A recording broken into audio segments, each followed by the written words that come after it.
Encore un Shabbat. Encore un Shabbat isolé. Encore un Shabbat à la maison. Encore un Shabbat loin de la synagogue, du Beth Midrash, de la maison d'études. Encore un Shabbat pour réfléchir.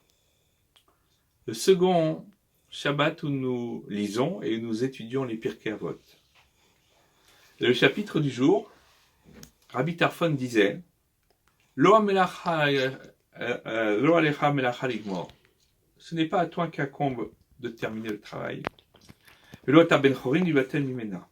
Mais tu n'es pas non plus dispensé de tout travail.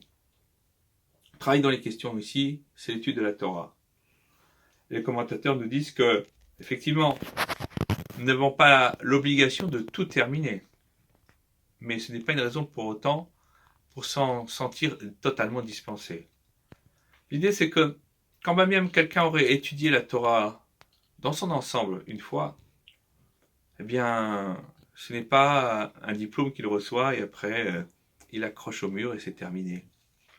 La Torah, c'est notre vie, c'est notre essence, c'est ce qui donne une direction à notre existence, qui lui donne un sens, un but.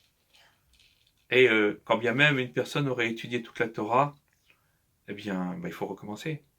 Parce qu'il y aura toujours quelque chose de neuf à apprendre. Et à contrario, si quelqu'un se dit, mais de toute façon, je n'y arriverai jamais. La tâche est trop ardue. Il y a beaucoup trop de choses à faire, à apprendre. Alors je fais rien. Alors on dit, non, c'est pas parce que tu vas pas terminer que pour autant, tu dois s'en sentir dispensé.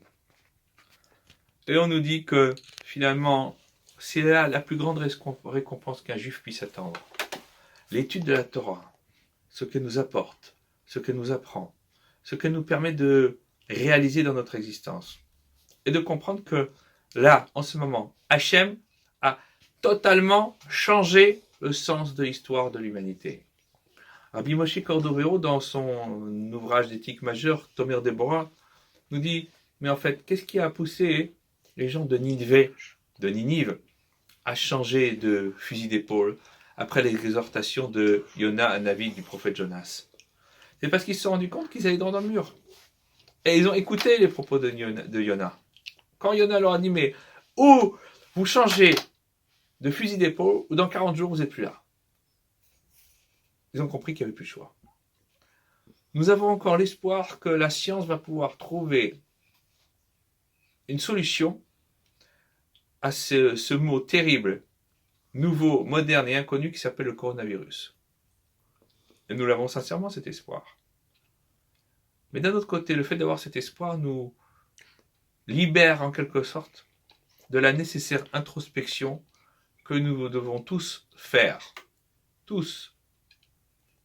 En nous disant, plus tard. Non. Tout de suite. Maintenant. 39e jour de confinement. C'est long. Très long pour beaucoup d'entre nous. Mettons à profit ce confinement pour changer le sens de notre vie. Pour changer le sens du monde. Si Israël change le sens de son existence, alors le monde suivra. Car nous sommes le vecteur, le phare, la lumière de l'humanité. Et lorsque la lumière qui brille du phare d'Israël jaillit au loin, alors toute l'humanité en est illuminée. Elle en profite. C'est exactement le sens de ce que nous disent nos maîtres. Changeons de vie. Décidons de prendre notre destin en main. Décidons de, finalement, nous concentrer sur des choses que l'on ne trouvait pas essentielles. C'est vrai, c'est important d'aller à la synagogue.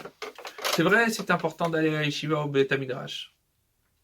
Mais y avons-nous mis tout le sens que Akadosh Baruch Hu, que le Saint béni soit-il, nous demandait? Un jour, j'ai eu un maître arabe en Israël qui m'a dit « La question que tu dois te poser, j'étais un jeune bachour, un jeune étudiant à la yeshiva, la seule question que tu dois te poser, la question primordiale, c'est « Ma Akadosh Baruch Hu chafetz mimcha » Qu'est-ce que Dieu veut de toi? Pose-toi cette question. Et tous les jours. Le temps a passé. Et j'avoue que je ne me la suis pas toujours posée. Pas assez. Mais aujourd'hui, je me demande, qu'est-ce que Hachem veut de nous? Qu'est-ce qu'il attend de moi, de chacun d'entre nous? Qu'est-ce qu'il désire profondément de nous? Qu'est-ce qu'il veut que nous fassions pour rendre ce monde meilleur? Pour que nous ne polluons plus sa planète, pour que nous ayons un meilleur comportement vis-à-vis des autres et vis-à-vis de lui. Bref, pour que nous changions de telle manière qu'il soit fier de l'humanité, qu'il soit content de ses enfants et qu'il dise « Dai et tsarotechem », ça suffit pour vos souffrances et pour vos malheurs.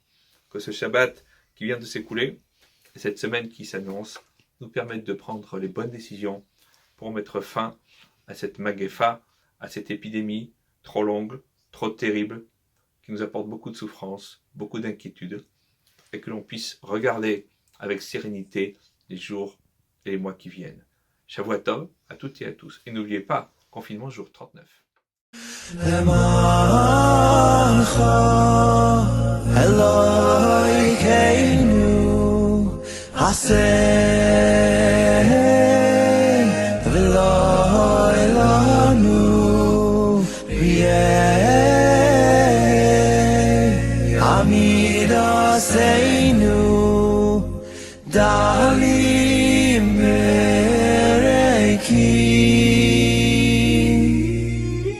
Hanishah